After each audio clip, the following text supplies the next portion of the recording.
आप सभी को जय मसीह की। तो कैसे हो आप लोग? मैं ये उम्मीद करता हूँ कि आप लोग बहुत ही अच्छे से होंगे और ठीक से होंगे। क्या आपके ज़िंदगी में भी आजकल कुछ भी अच्छा नहीं चल रहा है? आजकल आप अपने ज़िंदगी में बहुत ही परेशान रहते हो और आपको भी यही लगता है कि इस धरती पे सबसे ज़्यादा दुख आपके ही पास है। पढ़ाई लिखाई पूरी होने के बाद भी अपने घर पे बैठे रहते हो, कोई अच्छा जॉब नहीं मिल रहा है। ऐसा लगता है कि मेरी लाइफ पहले कितनी अच्छी चल रही थी, पहले मेरे लाइफ में सब कुछ अच्छा था और अब मेरे लाइफ में क्या हो गया कि अब कुछ भी ठीक नहीं चल रहा है। के भी साथ ऐसा हो रहा है कि आपकी लाइफ पहले बहुत ही अच्छी थी। आपके लाइफ में पहले हर कुछ था, खुशियाँ था, पैसे थे, सब कुछ थे, आपके परिवार ठीक था, लेकिन अभी आपके ज़िंदगी में कुछ भी ठीक नहीं चल रहा है, सब कुछ बिखर सा गया है। या फिर आपके लाइफ में आजकल कुछ भी अच्छा नहीं, जो आप चाहते हो वो नहीं होता है, जो नहीं चाहते हो वही होता है। आपको ऐसा लगता है कि आप अपने ज़िंदगी में सब कुछ खो रहे हो। तो मैं आज एक इसी पर वीडियो लाया हूँ। इस वीडियो में हम ये देखेंगे कि बाइबल में ऐसा कौन सा इंसान था जिसके पास सब कुछ था, लेकिन बाद में उसका सब कुछ छीन गया। फिर उसने ऐसा क्या किया कि प्रभु ने उसका सब कुछ ठीक कर दिया और उसे दुगुना धन दौलत सब कुछ दिया। तो ये कहानी है अय्यूब की, जो उज नाम के देश में रहता था। वह बहुत ही खरा और सीधा था।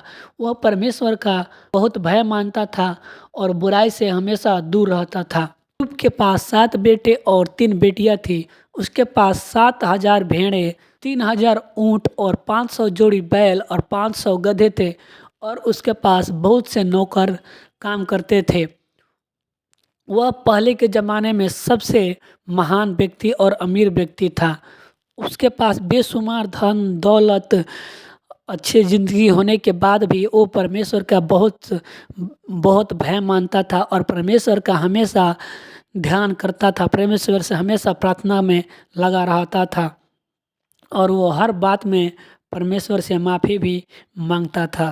वो परमेश्वर के इतना भय मानने वाला व्यक्ति था कि अगर उसके घर पे कोई पार्टी होती थी तो पार्टी होने के बाद वो शुद्धिकरण की व्यवस्था करता था कि गलती से उससे या उसके बेटे से कोई पाप हो गया हो तो उसके लिए वो होम बलि चढ़ाता था। यह अय्यूब का हमेशा का रिवाज। इस तरह से अय्यूब परमेश्वर के हर एक बातों को मानने वाला व्यक्ति था और उनके भय में चलने वाला व्यक्ति था। तो इन सब बातों से हमारा परमेश्वर अय्यूब से हमेशा खुश रहता था। तो एक दिन की बात है, एक दिन स्वर्गदूत यहोवा के सामने उपस्थित होने आए और शैतान भी उनके साथ आया। तो यहोवा ने शैतान से पूछा, तू कहाँ से आया है? शैतान ने यहोवा को उत्तर दिया, बस पृथ्वी पर इधर उधर घूमते फिरते। परमेश्वर ने शैतान से अय्यूब के बारे में बताते हुए कहा, पृथ्वी पर अय्यूब के तुल्य कोई नहीं। वह निर्दोष और धर्मी है। वह परमेश्वर का भय मानता है और बुराई से हमेशा दूर रहता है। लेकिन शैतान ने परमेश्वर से कहा, अय्यूब इसलिए धर्मी है क्योंकि परमेश्वर ने उस पर उदारता से अनुग्रह किया है। और शैतान परमेश्वर को ये चुनौती देता है कि यदि अय्यूब को पीड़ा पहुंचाने की अनुमति दी जाए तो अय्यूब बदल जाएगा और परमेश्वर को श्राप देगा। तब यहोवा शैतान को अय्यूब को दर्द और पीड़ा देने के लिए मान जाता है, लेकिन एक शर्त रखता है। वो कहता है, ठीक है, तो फिर जो कुछ है वह सब तेरे हाथ में है, परंतु उस मनुष्य पर एक उंगली भी न उठाना। तब शैतान यहोवा के सामने से चला जाता है। तब एक दिन की बात है, जब अय्यूब के बेटे और बेटियां सबसे बड़े भाई के घर पे दावत कर रहे थे, एक दूत अय्यूब के पास आया और कहा, बैल हल चला रहे थे और गधे पास में चर रहे थे और सबाई लोगों ने उन पर हमला किया और उन्हें लेकर के चले गए। उन्होंने हमारे नौकरों को भी तलवार से मार डाला और मैं ही उनमें से एक बच्चा हूँ, इसलिए आपको बताने के लिए आया हूँ। वह अभी ये खबर सुना ही रहा था कि एक दूसरा दूत दौड़ते हुए आया और अय्यूब से बोला, परमेश्वर की आग स्वर्ग से गिरी और उसने भेड़ों और सेवकों को जला दिया और उनमें सिर्फ मैं ही एक बच्चा हूँ, इसलिए ये खबर देने के लिए आया हूँ। तो अभी दूसरा दूत ये खबर अय्यूब को सुना ही रहा था कि तब तक एक और दूत दौड़कर उसके पास आता है और कहता है, कसदियों ने 3 दल बनाकर आपके ऊँटों पर हमला किया और उन्हें लेकर भाग गए।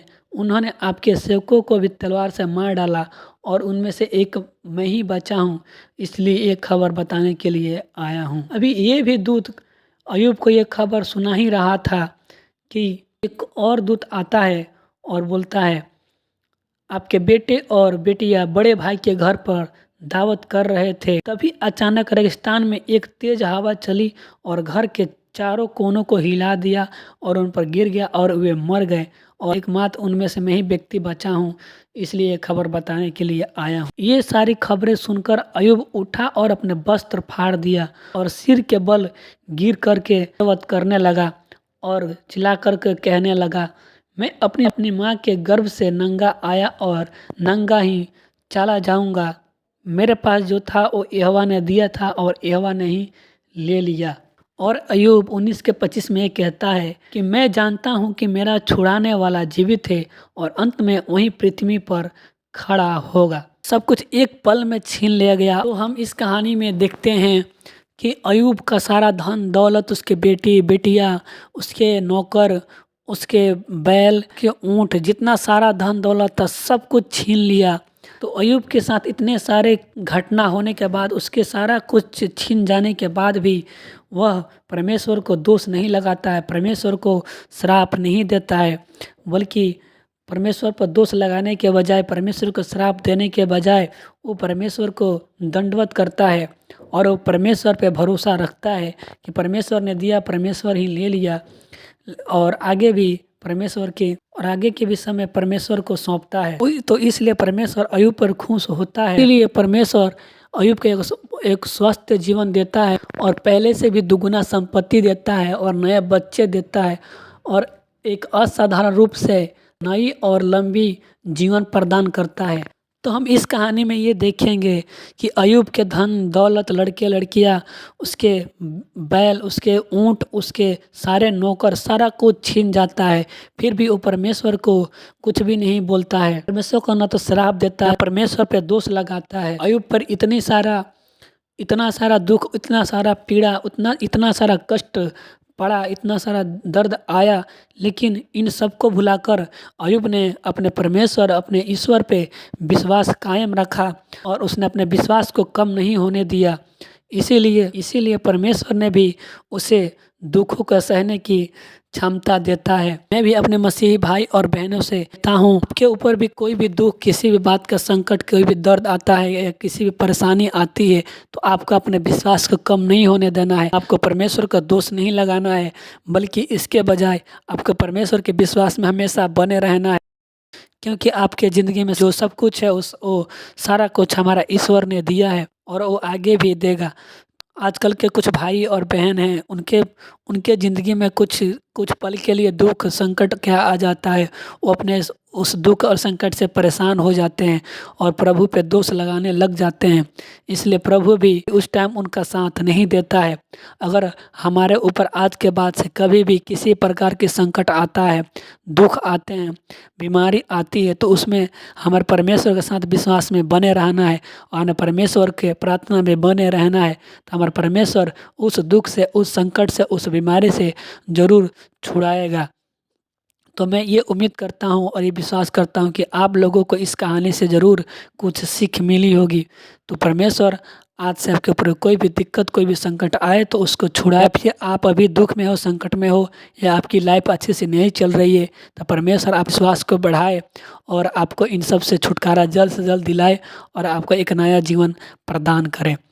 तो मैं उम्मीद करता हूँ कि ये कहानी आप लोग के समझ में आई होगी और आप लोग को इससे एक अच्छी शिक्षा मिली होगी। तो इस वीडियो को लाइक करें, कमेंट करें और प्लीज़ मेरे चैनल को सब्सक्राइब करना ना भूलें। मिलते हैं फिर से किसी नए वीडियो में, तब तक के लिए आप सभी को जय मसीह की। आमीन, हालेलुया।